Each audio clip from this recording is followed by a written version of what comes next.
Let's look deeper now into the latest on food assistance and the impact of the shutdown on families who rely on that aid. For that, I'm joined by Eric Mitchell. He's president of the Alliance to End Hunger. Thank you for being here. Thank you for having me. Can we just start with this legal back and forth and all the confusion? Is it even clear to you when those funds will be dispersed?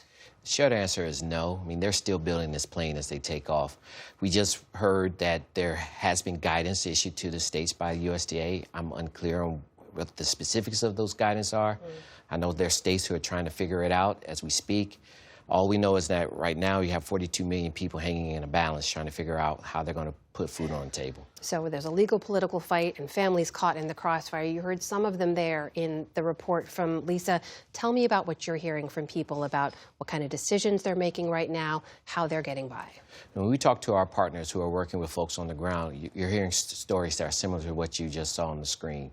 You know, moms trying to figure out what type of food they're going to be able to afford for their kids, some having to sacrifice, eating so that way they have enough to eat. Also, keep in mind that this is like a thread, attached to a sweater. When a person can't afford to buy food, or when those benefits are going away, they have to replace that with something else. So they may have to make choices that are hard to figure out. For example, how are they going to pay rent? How are they going to cover their medical bills? These are all the things that they are now having to figure out how to piece together now that they don't have the benefits to be able to purchase food. Food banks, food pantries have always been the place people rely on to help fill the void. The need has gone up. How are they managing this moment? Food banks were already stretched thin just based on the economy and food prices going up and what have you. And this just compounds that. I mean, you're going to have now, there are longer lines that you're seeing across certain communities. When you go to communities, for example, right outside of the D.C. area, because of the furlough, you're having more families who are having to rely on food banks and food pantries. And then you put on top of that the fact that, you have families who are not receiving the SNAP benefits that they once were receiving. That just makes it even further. So the food banks are stretched out, just like everyone else in the communities. Can I ask you what the Department of Justice is saying? Because they've argued, their lawyers argued even today, quote, there's no lawful basis for an order that directs USDA to somehow find $4 billion in the metaphorical couch cushions. How do you respond to that? Do you think the administration has some obligation here? The administration definitely has an obligation. In fact, that is contrary to what they were saying in the beginning of October and when the shutdown was starting. They actually said that it's Congress's intent for USDA to provide the benefits and provide funding for SNAP benefits through when there's a lapse in coverage as a result of the shutdown. That's what they said October 1st.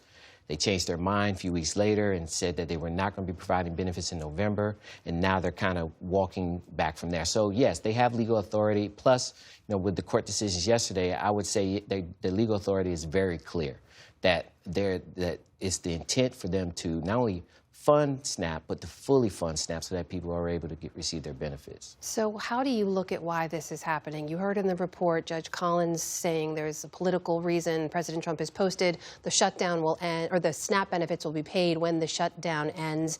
Do you think this is a political decision or a financial one?